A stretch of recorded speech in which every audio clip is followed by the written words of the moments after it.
হেমলতা হেমকৃতি ব্লগসের নতুন একটি ভিডিওতে সবাইকে স্বাগত জানাই এবং শুরু করব আজকের ভিডিও।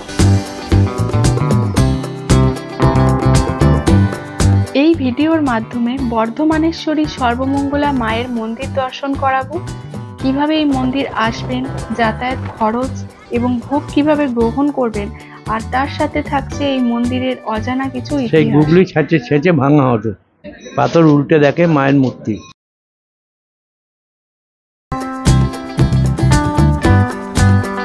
প্রথমত বাসে অথবা ট্রেনে বর্ধমান পৌঁছতে হবে।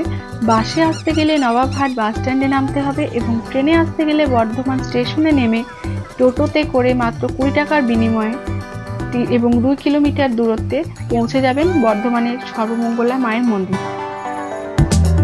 ফাইনালি আমরা পৌঁছে গেছি বর্ধমানের পূর্ব বর্ধমানে অবস্থিত সর্বমঙ্গলা মন্দির। তো চলুন ভেতরে যাওয়া যাক। তার আগে আপনাদের দেখিয়ে দিই, মন্দিরের পাশে আপনারা পেয়ে যাবেন পুজো দেওয়ার সমস্ত রকমের সামগ্রী। আপনাদের বাইরে থেকে ক্যারি করবার কোনো প্রয়োজন হবে না। চলুন একবার দেখিয়ে দিই আপনাদের।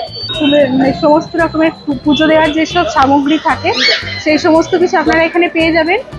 মন্ডা মিঠাই সমস্ত রকমের আছে, এদিকেও রয়েছে। তো চলুন এরপর নিয়ে যাবো মন্দিরের ভেতরের দিকে। তো সর্বমঙ্গলা মন্দিরে প্রবেশ করার প্রথমেই যে দুটি শিব মন্দির আমরা দেখতে পাবো, যার একটির নাম হলো চন্দেশ্বর এবং একটির নাম হলো ইন্দ্রেশ্বর। তো চলুন এই মন্দির দুটি একবার দেখে নিই।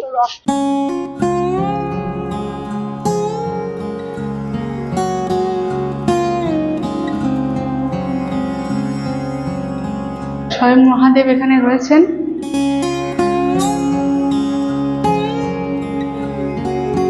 তো চলুন এবার চন্দেশ্বর শিবলিঙ্গটি, শিব মন্দিরটি দর্শন করি।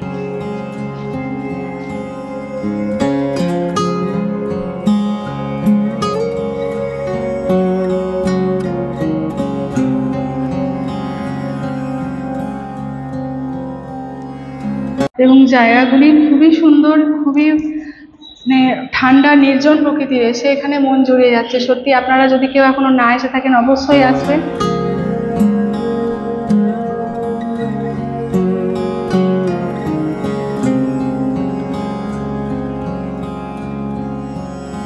এই যে দিকটা দেখাই আপনাদের, এটা একটা প্রবেশদ্বার। এটা মন্দিরের পূর্ব দিকে অবস্থিত এবং এটা পুরনো প্রবেশদ্বার।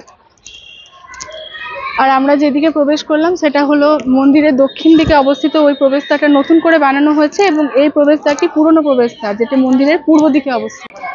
সর্বমঙ্গলা মায়ের মন্দির হচ্ছে এদিকে প্রবেশদ্বার। মেন যে মন্দিরের প্রবেশদ্বার হলো এটা।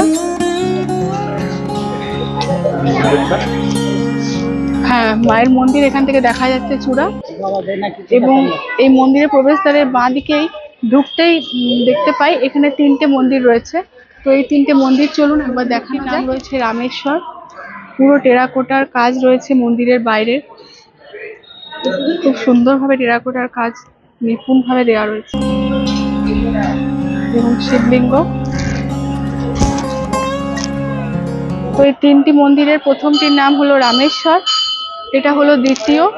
তো এই দ্বিতীয় মন্দিরটির নাম হচ্ছে মিত্রেশ্বর, এটা একটু আলাদা এই দুটি মন্দিরের থেকে।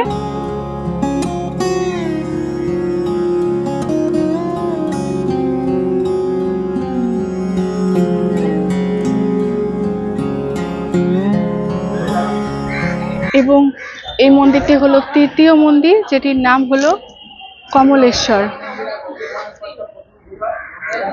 এখানে সাদা শিবলিঙ্গ রয়েছে।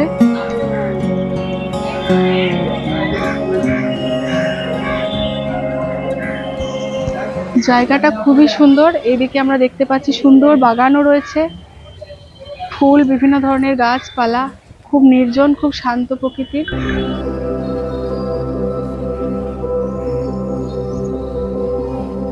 এই 3টি মন্দির পার হতেই চোখে পড়বে আরো একটি মন্দির, নাট মন্দির, যেখানে বিবাহ বা অন্যান্য যজ্ঞাদি অনুষ্ঠান সম্পন্ন হয়। এবং এই মন্দিরের গায়ে থাকা কিছু চিত্রের মাধ্যমে মায়ের আবির্ভাব সম্পর্কে বেশ কিছু তথ্য পাওয়া যায়।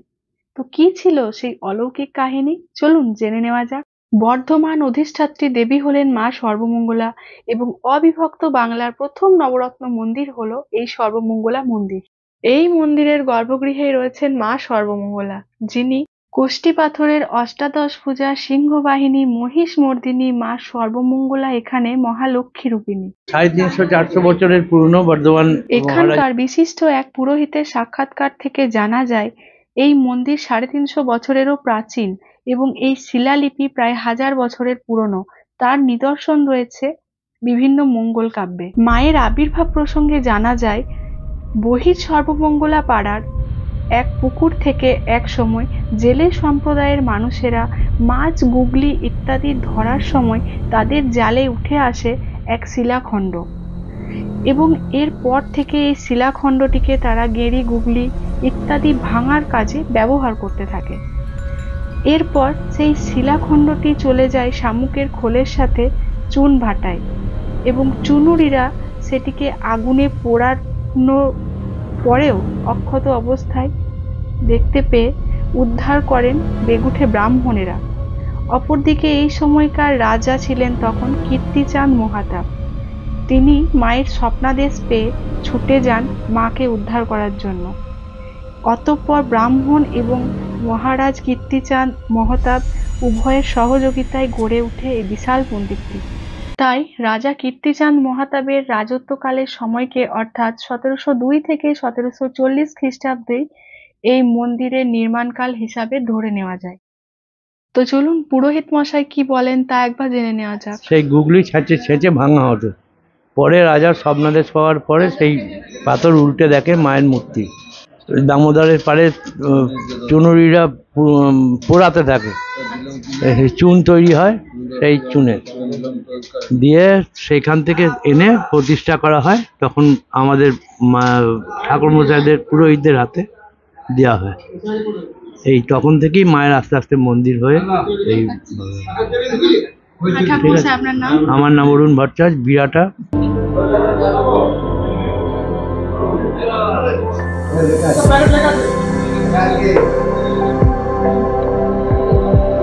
তো আমরা মাকে প্রণাম করে মায়ের প্রসাদ গ্রহণ করে বাইরে বেরোতেই দেখি ততক্ষণে এদিকে ভোগ বিতরণী অনুষ্ঠান শুরু হয়ে গিয়েছে। তো এখানে ভোগ নেওয়ার জন্য আগের দিন বিকেল থেকে যেদিন ভোগ বিতরণী হবে তার পরের দিনে সকাল 10টার মধ্যে আবেদন করতে হয় এবং তার 50 টাকা বা 51 টাকা মতন লাগে ভোগ নেওয়ার জন্য যদি এখানে বসে খেতে চান।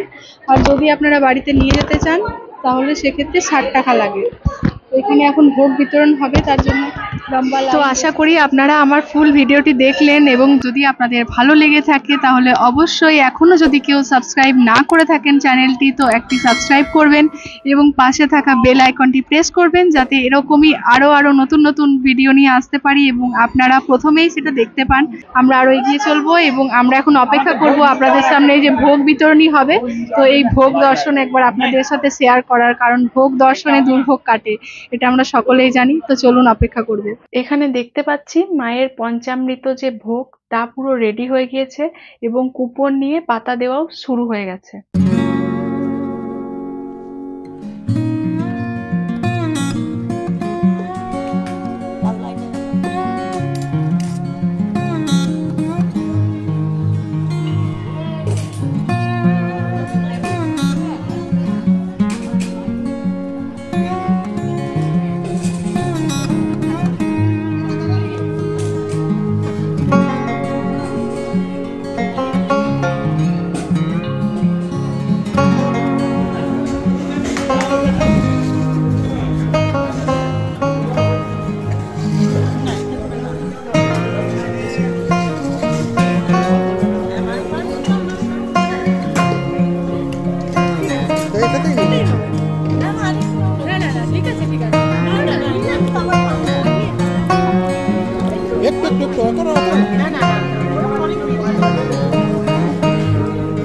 কথাই বলে না, মা না টানালে কোনো কিছুই হয় না। তো আমরা আজকে এসেছিলাম মন্দির দর্শন করতে আপনাদের সঙ্গে তুলে ধরার, তো কিন্তু দেখুন আমরা ভোগ পেয়ে গেলাম, ভাগ্যে ছিল বলে তাই হয়তো পেলাম।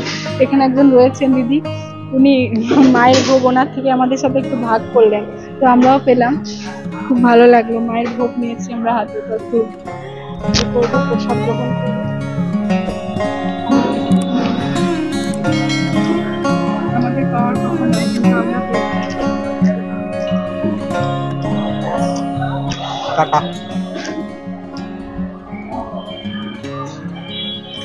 সাথে থাকবেন, এরকম ভিডিও আবারও নিয়ে আসার চেষ্টা করবো আপনাদের সাথে। ধন্যবাদ।